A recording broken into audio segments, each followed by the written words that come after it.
जय मूल निवासी सभागार में सभी उपस्थित प्रबुद्धजन और आज की इस सत्र की अध्यक्षता कर रहे हरिराम कुशवाहा जी और संचालन कर रहे सत्येंद्र कुमार सिंह जी और प्रस्तावना डॉक्टर एम पाल ने की और सभी वक्तागण, मैं सभी का शुक्रगुजार हूँ कि आप सुबह से हर सत्र को सुन रहे हैं और हमने भी सुना। लेकिन ये जो सत्र है जिसका विषय है देश के बिगड़ते सामाजिक आर्थिक राजनीतिक परिदृश्य के खिलाफ विद्रोह कौन करेगा, कब और कैसे। चूँकि मैं एक इतिहास का छात्र हूँ और इसीलिए मैं ऐतिहासिकता में ले जाना पसंद करूँगा। और जब हम 21वीं शताब्दी में इस सामाजिक आर्थिक और राजनीतिक परिदृश्य के खिलाफ विद्रोह की बात कर रहे हैं तो बिना 18वीं शताब्दी, 19वीं शताब्दी और 20वीं शताब्दी की बात किए हुए 21वीं शताब्दी के इस संकट को या इस विद्रोह के ऊपर बात करना जो है मैं समझता हूँ कि वो आधी अधूरी बात होगी। चूँकि 18वीं शताब्दी आप देखते हैं और मैं इतिहास में अगर जाता हूँ तो हमें पैरेलली देखना होगा कि 18वीं शताब्दी में भारत में क्या हो रहा है और भारत के बाहर विश्व में क्या हो रहा है। तो सबसे बड़ा जो 18वीं शताब्दी में हमें दो रेवोल्यूशन जो आप लोग भी पढ़ते हैं और हम लोग भी पढ़ाते हैं, वो थी एक अमेरिकी क्रांति 1776 की और दूसरी थी फ्रांसीसी क्रांति। और उसी से पैरेलल अगर ड्रॉ करें ये 21वीं, चूँकि वहाँ पर भी पुरातन व्यवस्था जो है उसमें संकट आया, जाहिर सी बात है समाज आर्थिक और राजनीतिक परिदृश्य के को ध्यान में रखकर ही आया। और उसको लाने वाले कौन थे? वो समाज के ही लोग थे। तो 1776 में जो अमेरिकी क्रांति होती है और फिर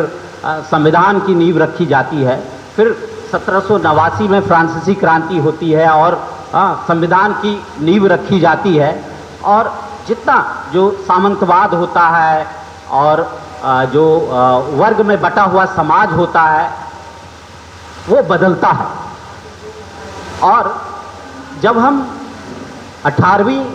और 19वीं शताब्दी में आते हैं तो उसका परिणाम हमें देखने को मिलता है। उसका परिणाम हमें क्या देखने को मिल रहा है? एक नेपोलियन बोनापार्ट जैसे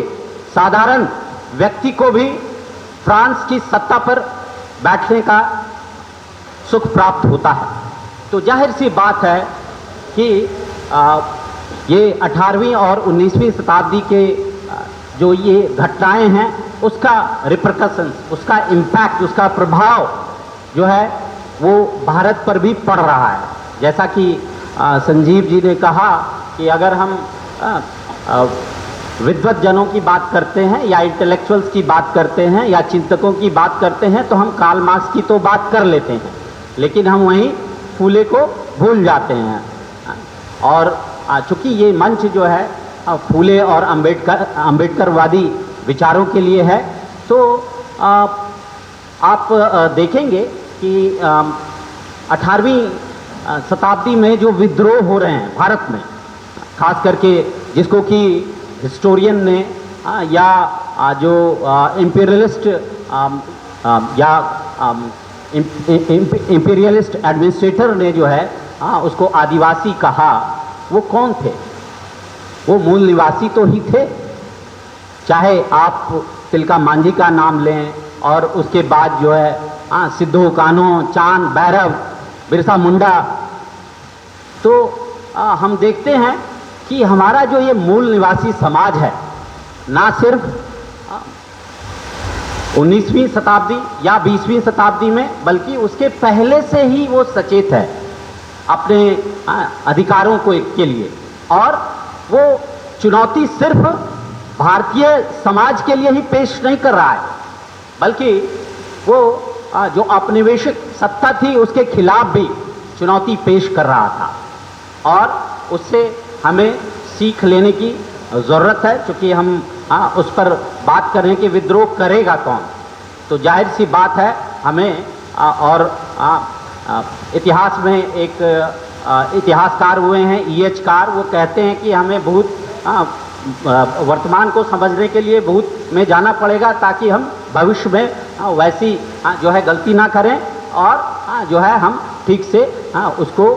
एक मूर्त रूप दे सकें। तो सामाजिक और धार्मिक आंदोलन जो 19वीं शताब्दी और 20वीं शताब्दी में मिलता है, और फिर मैं इसीलिए मैंने कहा मैं ऐतिहासिकता में जाना ज़्यादा पसंद करूँगा। तो आप देखेंगे इतिहास के पुस्तक में अगर सामाजिक और धार्मिक आंदोलन की बात आती है 19वीं शताब्दी में, तो वो बंगाल की बात आती है। हालांकि ये बंगाल स्पेसिफिक नहीं था और ये हर प्रांत में, चाहे यूपी हो, बिहार हो या महाराष्ट्र हो, और महाराष्ट्र उसमें अग्रणी था और जिसके कारण जो है हम वो नींव जो है वो महाराष्ट्र में ही रखी गई, मूल निवासियों के द्वारा जो है सत्ता संघर्ष की या समाज में जो बुराइयां थी उसको उभारने की। और इसमें फूले दंपत्ति जो हैं वो अग्रणी भूमिका निभाते हैं। क्योंकि मैं देख रहा था कि आपने फूले का यहाँ पर लगाया हुआ है, वहाँ आपने पोस्टर में एजुकेट, ऑर्गेनाइज और एजिटेट लिखा हुआ है, तो जाहिर सी बात है उपेंद्र जी ने बहुत साफ गोई से इन सब चीज़ों का जिक्र किया। लेकिन केंद्र बिंदु क्या है? शिक्षा। और अगर अंबेडकर की बात करते हैं तो अंबेडकर अगर विदेश पढ़ने के लिए नहीं जाते तो क्या वो अनुभव कर पाते कि वहाँ का समाज कैसा है, यहाँ का समाज कैसा है और हमें जो है उस समाज के लिए करना क्या है। जाहिर सी बात है शिक्षा जो है उसमें बहुत बड़ा रोल प्ले करता है। और अगर एक इंडिजिनस, मैं एंटोनियो ग्राम्सी के शब्द को इस्तेमाल करूं तो ज्योतिबा फूले ऑर्गेनिक इंटेलेक्चुअल्स हैं उनके शब्दों में। और हम देखते हैं कि अपने समाज से विद्रोह करके, अपने परिवार से विद्रोह करके उन्होंने स्कूल की नींव रखी और अपने घर से शुरुआत की। सुबह में सीमा जी की बात सुनी और भी जो पदाधिकारी गण थे बामसेब के, उन्होंने बात रखी और महिलाओं की क्या भागीदारी होनी चाहिए उस पर बात की। लेकिन फिर अगर मैं पैरेलली ड्रॉ करता हूँ 18वीं शताब्दी में फ्रांसीसी क्रांति में, तो महिलाओं को फ्रांस में भी कोई जो है अधिकार नहीं थे। ओलंप डी गॉज जो एक बूचर कसाई की बेटी थी, उसने जो है विद्रोह किया, उसने जो है महिलाओं के लिए अधिकार मांगे और तब जो है वहाँ फ्रांस में जो है महिलाओं को अधिकार बाद में मिलता है। उसी तरीके से अगर हम 19वीं शताब्दी में अगर सावित्रीबाई फूले शिक्षा का अलख नहीं जगाती तो क्या मुक्ताबाई साल्वे, आपने सुना होगा, मुक्ताबाई साल्वे इसी फूले दंपत्ति के स्कूल से पढ़ी हुई एक 14 साल की बालिका थी और जिसकी शिक्षा जो है उसको बताती है कि हमारा जो मांग और महार है उस पर क्या दुख दर्द बीत रहे हैं। तो एक 14-15 साल की लड़की की जो विचार थे, जो कि उस समय के 1855 के ज्ञानोदय पत्रिका में छपता है उनका लेख, तो वो अंडरस्टैंडिंग एक 15 साल की बच्ची में जो है वो इन्हीं फूले दंपत्ति के स्कूल या मैं तो कहूँगा ऐसे शिक्षक के आने से जो है वो आई। और जाहिर सी बात है कि आज क्या हो रहा है, आज जैसा कि संजीव जी ने भी कहा कि हमारे टेक्स्ट बुक में हमारे महापुरुष ही गायब हैं और जब महापुरुष गायब हैं तो हमारे जो मूल निवासी या और भी जो सामान्य छात्र छात्राएं हैं वो हमारे महापुरुषों को जानेंगे कैसे, उन्होंने किया क्या। और इसीलिए मैं चूंकि समय को देखते हुए कि अब इसमें किया किया जा सकता है, ठीक है, तो हमें ये कहा जाता है कि 21वीं शताब्दी का जो भारत है वो युवाओं का देश है। तो और चाहे औपनिवेशिक काल में देखें, 1942 की क्रांति हो जिसको कि हम लोग क्विट इंडिया मूवमेंट के नाम से जानते हैं, या 1975 की जो है टोटल रेवोल्यूशन के नाम से जानते हैं, संपूर्ण क्रांति के नाम से जानते हैं, उसमें कौन भागीदार थे? जाहिर सी बात है नवयुवक थे, नौजवान थे, और नौजवानों को जो है हमें आगे बढ़ाने की जरूरत पड़ेगी, क्योंकि और ये इतिहास में भी हम देखते हैं, चाहे वो इटली का एकीकरण हो जिसमें मैजनी जो है, मैजनी जैसे पुरुष महापुरुष जो इटली के हुए, या बंगाल में 1905 के आसपास देखेंगे विवियन डेरोजियो जिन्होंने यंग बंगाल मूवमेंट चलाया। तो हमें जो है नवयुवकों को जो है प्रेरित करना पड़ेगा, उनको बताना पड़ेगा, फूले दंपत्ति जैसी शिक्षा जो है वो इन नवयुवकों को देनी पड़ेगी, प्रेरित करनी पड़ेगी। और हमें एक खुशी होती है कि ये धीरे धीरे हमारे बच्चों में ये आ रही है, बदलाव जो है आ रहा है, और इसको जो है स्पीड अप करने की ज़रूरत है। और दूसरा जो सुबह भी चर्चा हुई महिलाओं की भूमिका, क्योंकि महिला जो है पुरुष जैसा कि आप देखते हैं समाज में पूरी तरीके से बांट दिया जाता है कि महिला का रोल क्या है, एक जेंडर डिफरेंशिएशन किया कर दिया जाता है। और इस मामले में तो हमारे सामने बैठी हुई सीमा माथुर जी वो घर भी देखती हैं और जो है एक्टिविज्म भी देखती हैं, तो वो तो अभी के कंटेम्प्रेरी टाइम्स में तो वो खुद मिसाल हैं। आप लोग भी इनको फॉलो करते होंगे, देखते होंगे, कोई भी महिला केंद्रित कोई मुद्दा आता है तो खुद ही जाती है, रिपोर्टिंग करती है, लिखती है और फिर उसको बताती भी हैं। तो हमें ऐसी महिलाओं को जो है समाज में आगे लाना पड़ेगा जो सिर्फ बोले ही नहीं बल्कि लिखे भी। दूसरी बात मैं यहाँ ये भी कहना चाहूँगा कि जितने भी हमारे महापुरुष हुए हैं उन्होंने जो है वो लेखनी का सहारा लिया है, उन्होंने किताबें लिखी हैं, उन्होंने पत्र पत्रिकाएं चलाई हैं। और अभी के जो लीडर्स हैं, अभी के नेताओं में ये कमी दिखती है, वो नेता तो बन जाते हैं लेकिन उनकी लेखनी में वो दम नहीं होता है। और कोई भी दुनिया का कोई भी लीडर नेता, चाहे मार्क्सवादी हो, समाजवादी हो या और कोई वादी हो, बिना लेखनी के वो आगे नहीं बढ़ा है। तो जाहिर सी बात है हम में से जो भी मूल निवासियों में जो भी नेतृत्व कर रहा हो उसको लिखना जरूरी है, उसको पत्र पत्रिका चलाना जरूरी है, ताकि आपकी बात, आप क्या सोच रहे हैं, आप क्या विचार रख रहे हैं, वो उन तक पहुंचे। तो हमें जो है उसका भी ध्यान देना पड़ेगा। फिर बहुत मैं पैम्फलेट में भी पढ़ा और सुनता भी रहता हूँ कि शिक्षाविदों का जो प्रोफेशनल्स हैं, जैसे वकील, डॉक्टर, कर्मचारी और बामसेफ जो है, इन्हीं लोगों से बना हुआ एक ऑर्गेनाइजेशन है। उमेश जी ने बताया कि 1978 से बामसेफ काम कर रही है और उसका नतीजा जो है 1984 और उसके बाद भी देखने को मिलते हैं, जहाँ तक राजनीतिक परिणाम है। और उसी का परिणाम है कि हम जो है और संविधान की बातें हैं, जो उसमें प्रतिनिधित्व की बातें हैं, सत्ता पाने की बातें हैं, लेकिन शिक्षाविद, वकील, डॉक्टर, कर्मचारी जो ये बामसेफ का ऑर्गेनाइजेशन है, इसको हमें जो है और तेज धार देनी पड़ेगी। क्योंकि मैं सुन रहा था जिला स्तरीय के जो लोग बोल रहे थे कि झूठ बोल देते हैं, वो आते नहीं हैं, महीने में एक मीटिंग नहीं करते हैं। तो हम प्रोफेशनल्स को भी, चाहे अगर मैं कॉलेज में प्रोफेसर हूँ तो हमें कॉलेज स्तर पर अपने विद्यार्थियों को प्रेरित करना पड़ेगा, ताकि जो और हमें बहुत खुशी होती है कि दिल्ली विश्वविद्यालय एक ऐसा विश्वविद्यालय है जहाँ हर कॉलेज में अंबेडकर स्टडी सर्कल जो है हर एक कॉलेज में है, और उसके थ्रू अंबेडकर के विचारों को उन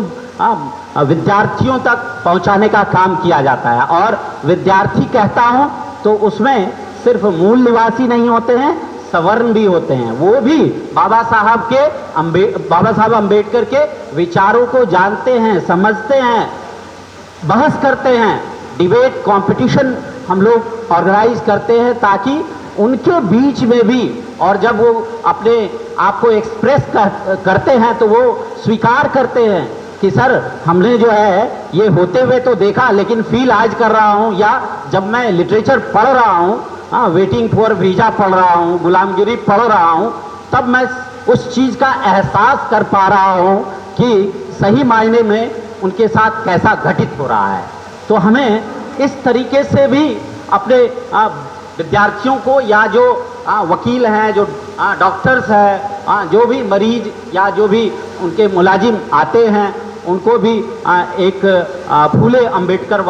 अंबेडकरवादी विचारधारा से जोड़ने का प्रयास करना पड़ेगा। सभी लोगों ने कहा संगठनों की भूमिका ये बहुत जरूरी है, और कहा कि और मैं भी वही बात रिपीट कर रहा हूं कि कस्बों में, गांवों में, ब्लॉकों में, सब डिवीजन में, अंचल, जिला स्तर और राज्य स्तर पर प्रयास करना होगा, तभी हम ये जो आर्थिक, सामाजिक और राजनीतिक जो संकट है या विद्रोह जो है हम खड़ा कर सकते हैं। पांचवा, जो मैं ऑलरेडी कह चुका हूं लेकिन फिर भी रिपीट करना बहुत जरूरी है, कि हमारा समाचार पत्र, क्योंकि आप सबको पता है अभी चाहे वो प्रिंट मीडिया हो, इलेक्ट्रॉनिक मीडिया हो, और आप इसी बात से अंदाजा लगा सकते हैं कि हम 20वें बामसेफ के जो है राज्य स्तरीय मीटिंग में बैठे हुए हैं और कोई मेन स्ट्रीम मीडिया यहाँ नहीं है। तो इसी बात से, और जो मीडिया है वो हमारा अपना मीडिया काम कर रहा है, तो हमें जो है चाहे वो प्रिंट हो, इलेक्ट्रॉनिक हो, वो हमें अपना मीडिया तैयार करना पड़ेगा, उसको प्रचारित और प्रसारित करना पड़ेगा। और मैं बहुत खुश हूँ, और ख़ास करके कोरोना काल में हमने जो है एमबीएन और एमएनटी जैसे मीडिया को देखा भी, और कंटिन्यूअस उस समय से लगातार जो है कई ज्वलंत विषयों पर, और हम लोग सभी लोग उस विषय वस्तु और उस बहस का हिस्सा भी हम लोग रहे हुए हैं। तो इसको कंटिन्यू करना पड़ेगा, और तभी जो है हम लोग अपनी बातें पहुंचा सकते हैं, क्योंकि उनको तो पता ही नहीं है कि हमारे बीच में भी प्रबुद्ध जन हैं, या हमारे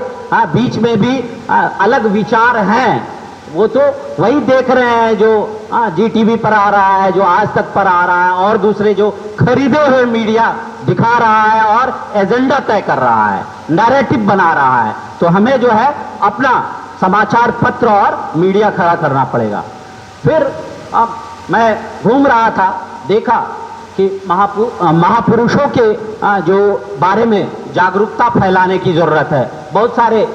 बिहार के ही लोग, अगर मैं पूछूं या कहूं तो आप लोग को भी आश्चर्य होगा कि पहला जो है बहुजन या मूल निवासी कैबिनेट मिनिस्टर कौन था। शायद आप में से कुछ लोग जानते होंगे, बहुत लोगों को पता ही नहीं है। ये मैं बिहार की बात कर रहा हूं। जाहिर सी बात है, जगलाल चौधरी जैसे लोगों को लोग नहीं जानते हैं, तो जाहिर सी बात है हमें वैसे महापुरुषों, या जो और जगजीवन राम की ही अगर बात करते हैं तो 1971 में जो बांग्लादेश के साथ युद्ध होता है, सब लोग इंदिरा गांधी का तो बखान करते हैं, लेकिन उस समय जगजीवन राम डिफेंस मिनिस्टर थे, उनका रक्षा मंत्री थे, लेकिन उनके बारे में कुछ नहीं कहा जाता है, उनके द्वारा किए गए प्रयासों को कुछ नहीं किया जाता है। मैं 2-3 पॉइंट और रह गया। फिर जनप्रतिनिधियों को मुद्दे और जो है सामाजिक, आर्थिक, राजनीतिक, धार्मिक को पहुंचाना पड़ेगा। ये जो हमारे जनप्रतिनिधि हैं, जैसा कि सुबह में कह रहे थे सर, जो मगध विश्वविद्यालय से आए थे, उन्होंने कहा कि हमारे प्रतिनिधित्व करते तो हैं हमारा, लेकिन वहाँ हमारी बात नहीं रखते हैं, वो अपनी पार्टी के तोता बन जाते हैं। सर ने कहा तो हम जिस जनप्रतिनिधि को वोट कर रहे हैं, चुन रहे हैं, चाहे हमारे जो है मूल निवासी संगठन के हों या मूल निवासी संगठन के अगर बाहर के जनप्रतिनिधि चुन के आते हैं, चाहे हमने वोट दिया ना दिया, लेकिन हमें उनको कंटिन्यूअस जो है बताना पड़ेगा कि हमारे ये मुद्दे हैं। फिर जन भागीदारी सुनिश्चित करना पड़ेगा, उन्हें प्रेरित करना पड़ेगा, क्योंकि आम जनता जो है, हम जितने लोग सभागार में 100 के लगभग हैं, वो इस कन्वेंशन का मतलब तो समझ रहे हैं, लेकिन जो इस कन्वेंशन सेंटर के बाहर हैं, उन तक हम कैसे पहुंचेंगे? तो ये हमारी भी जवाबदेही बनती है कि हम हर जो है जन को बताएं कि हम क्या कर रहे हैं। और हमें खुशी है और बहुत खुशी होती है जब मैं सुनता हूँ बामसेफ जो है गांव में, कस्बों में और उन सब जगह जाकर लोगों को प्रेरित कर रही है। फिर जो है लक्ष्य और उद्देश्य और किसी भी चीज की समय सीमा। लक्ष्य की प्राप्ति तभी होगी जब आप एक समय सुनिश्चित करेंगे, और चाहे हमें उस लक्ष्य को फिर से रिवाइज करना पड़े, तो अगर हमने सुनिश्चित किया है कि बामसेफ जैसे संगठन को अपना कैडर जो है 2021 में 1 लाख करना है, तो हमें उस टारगेट को छूने का प्रयास करना चाहिए। भले ही हमारा वो मीट हो रहा है, नहीं मीट हो रहा है, ये आप लोग जो है उसमें डिबेट डिस्कशंस, कहाँ चूक हुई, कहाँ गलती हुई, कहाँ जो है और हमें समय देने की जरूरत है, तो वो भी हमें करने की। और सबसे लास्ट जो है शिक्षा का जोर और महत्व। बिना शिक्षा के जो है, चूंकि हमारे जो 2 महापुरुष हैं, शिक्षा की बदौलत ही आज हम लोग जो है 21वीं शताब्दी में इस पोजीशंस पर बैठे हुए हैं या इस लायक बने हैं कि हम उस विषय पर जो है बहस कर रहे हैं, विचारों पर मंथन कर रहे हैं। तो हमें जो है शिक्षा पर महत्व जो है देना ही पड़ेगा। और शिक्षा का मतलब जो फूले दंपत्ति हैं और उनके द्वारा उनके जैसे शिक्षा का अलग जगाना। बहुत बहुत धन्यवाद, हमें आपने आमंत्रण दिया और मैं भी गौरवान्वित फील कर रहा हूं कि 20वें इस राज्य स्तरीय मीटिंग में, बामसेफ के इस मीटिंग में मुझे दिल्ली से आने का मौका मिला। जय भीम, जय संविधान, जय मूल निवासी, जय भारत।